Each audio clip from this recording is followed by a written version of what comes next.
Chris Hardwick, it's nice to see you. Thank you for waiting all night, all day. There's a lot of panel to get through. There's a lot of things. You are not going to be disappointed. It is well worth the wait all day long. And so let's just jump right in. I'm going to shut up because you're not here to see me. I'm going to bring out, ladies and gentlemen, Kevin Feige!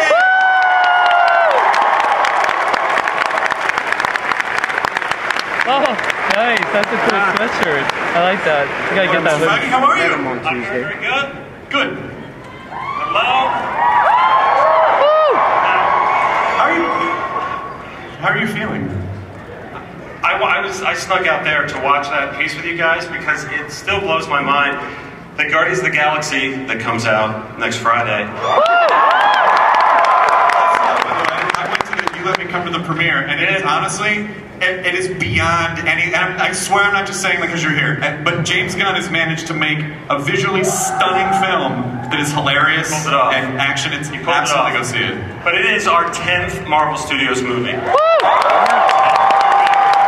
10th movie that takes place in our cinematic universe, and I can't believe it, and I can't wait for you guys to see it, because it always starts in this room. It always starts with you guys in this room. Whenever it was 6 or 7, it's been amazing. And we put that piece together just for this room. And it's very, very cool. And what's exciting, particularly this year, is we had a movie called Captain America: The Winter Soldier. Guardians comes out this Friday, and I love the notion that you guys are just as excited for part 2 or part 3, something that you've already seen before, the next adventure, but you're just as excited for something fresh and something new with Guardians. Yeah. What we're going to talk about today is 2015. We're doing a very similar thing. We have a movie called Avengers: Age of Ultron that comes out. And then we have something new, Ant-Man is finally coming out. You want to meet some people involved in Ant-Man? Yeah.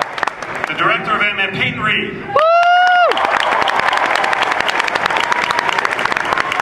This is the first time visiting Comic-Con for both of the Ant-Man I'm about to introduce you to.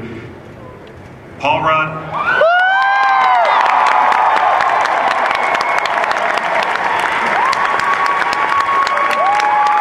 Are you wearing Sex Panther? Oh yeah. Go Cooney! Michael Douglas.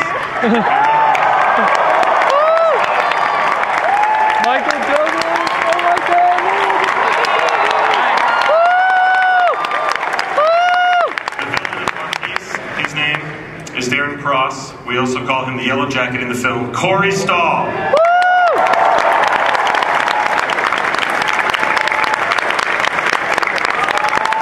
there have been some rumors recently about who's playing this part in the film, but now finally confirming, no more rumors, playing the daughter of Hank Pym, Hope Van Dyne, Evangeline Lily.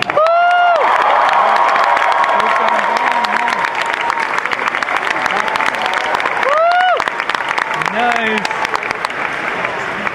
Your 2015 Ant-Man cast! Let's start with Peyton Reed, who, if you had any question as to whether or not Peyton might be the right guy for this job, what number of Comic-Con, San Diego International Comic-Con, is this for you, Peyton Reed?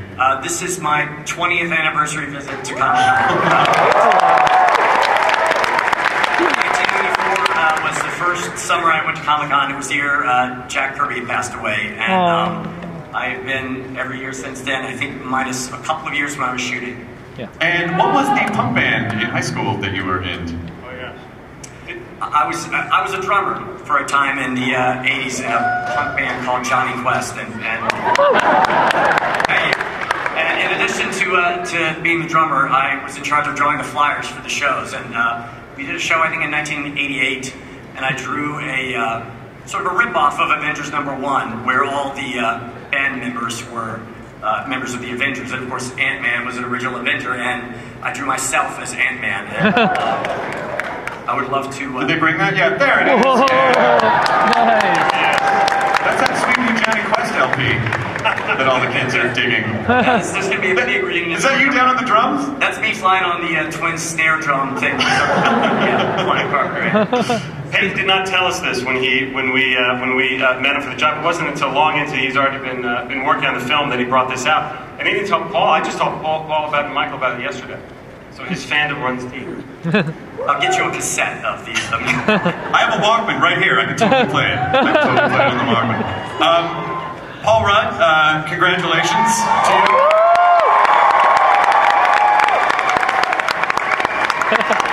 You've never been to Comic-Con, you've never sat up on this stage before? This is my first time here. They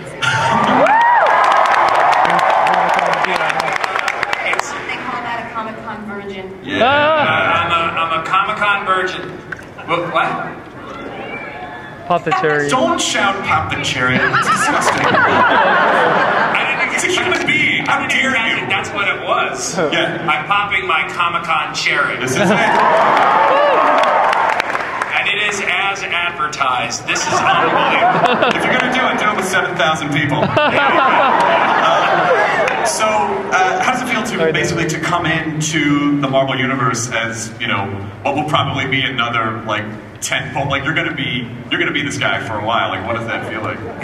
It's a mind bender. It's so exciting. I'm so honored to be a part of it. It's really thrilling and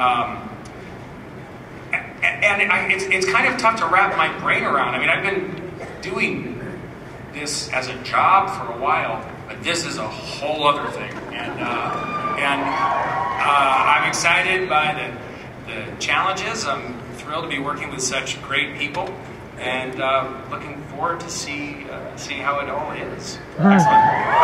Mr. Michael Douglas.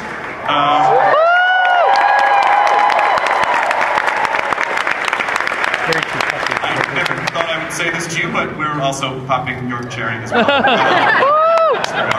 I popped enough cherries. Don't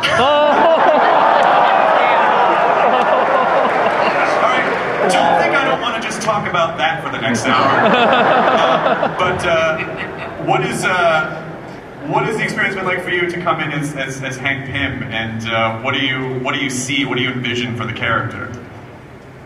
Well, you know, I've always vicariously looked at Marvel films from afar with tremendous envy. My entire career has been doing kind of contemporary movies without any special effects or anything, to sort of have the joy, the love of all these fantastic tools that are so well done. And the Ant-Man story is a wonderful story, and so to be surrounded with Peyton, Paul, Evangeline Lily, I'm just looking forward to a real trip. This is sort of based upon a comic and started out in 1962. Stan Lee wrote it about Dr. Henry Pym, who was an endocrinologist, also physicist, metallurgist, and basically developed a serum to make a person reduce themselves to the size of an ant, but with the strength of a human being, and then went beyond that, more importantly, to learn how to communicate with ants, because ants are armies. And so this is basically the story of a heist. His partner, Corey, plays that role, which has taken the company in a different evil direction. And I have found a mentor in Paul to take over my position as Ant-Man. The only trouble is that Paul is in such great shape, such incredible shape, that the physique, the Ant-Man bodysuit just didn't, we had to soften it up. Startling. We're the first Marvel movie that's spending a lot of money on CGI to remove muscles from our where most of the budget is going. Let's just bring it down to a 4-pack. Evangeline Lily, who has been all over Hall H today. Yeah, the crowd, I was like, hang on a minute, I saw these people this morning. Oh yeah, I see you guys. Great wig. You're the comment girl in the front, she always has something to say. The Pop the Cherry girl. Yeah. Sorry, I just wanted to clarify. But tell us about Hope Van Dyne and what your experience has been like so far. My experience so far has been just evading the press. That's generally been my experience on Ant-Man. I've been at Comic-Con for 2 days now answering questions about Ant-Man, but officially saying I'm not in Ant-Man. So I'm very glad to announce it. I'm super happy to be here. I'm obviously playing Hank Pym's daughter. Hope Pym, say that 5 times fast. And I can't tell you anything else about her, because I don't know, I don't have a script. Not yet. Now, you're just at the point where you can say that you're in it. I'm like, hi, I'm in it, I'm here. Glad to be here. Thanks, guys. This has really been an incredible couple of years for you, just in terms of the scale of stuff that you're working on. So what is it, how do you sleep? I don't sleep. Actually, in the last 6 months, I started learning meditative breathing practices, swear to God, just so I can get some sleep. I'm a mother, I'm producing my first children's book series and finishing up the Hobbit series and starting this one, so I'm having a great time. Con is kind of my world. I mean, everything, it seems like everything I've ever done on the screen, you guys are right in the fray. You're in the mix. Lost, right? Yeah. So I started here in 2005, and I was in Hall H, and we were showing a television show that wasn't even on air yet, and this was still a packed auditorium, so much love to all of you. I love my people.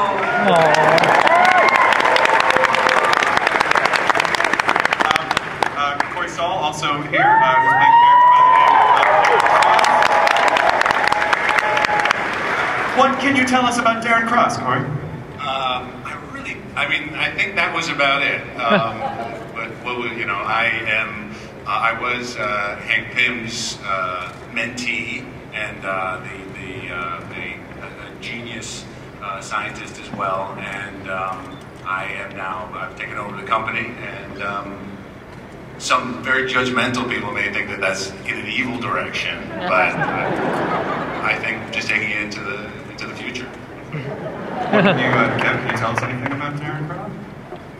I think he did a marvelous job. He does, at a certain point, obtain some Pym particles, and begins the Batman run for his money, and again puts on a suit that is called the Yellowjacket suit in the film, and Nice. causes havoc.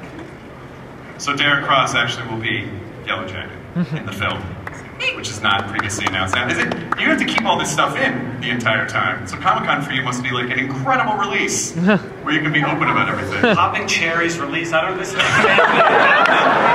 how families get made. That's how families get made.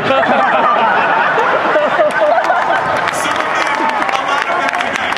7,000 families will get made tonight. In a weird Comic-Con pyramid scheme. But you guys you don't have any Ant-Man footage to show yet, right? Because you haven't started filming yet. Well, no, we start filming in 2 weeks. We start filming on the 18th, Monday, August 18th in Atlanta. Come on, don't come by. So we haven't started filming the movie yet, but we filmed a little something to show you guys. Thanks to Peyton, thanks to Paul, thanks to Michael, and thanks to some of the visual effects tests we have in the works. Here's a quick look at Ant-Man.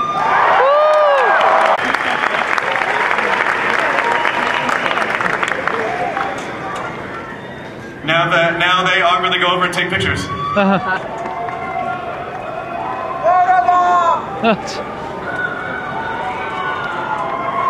Oh boy.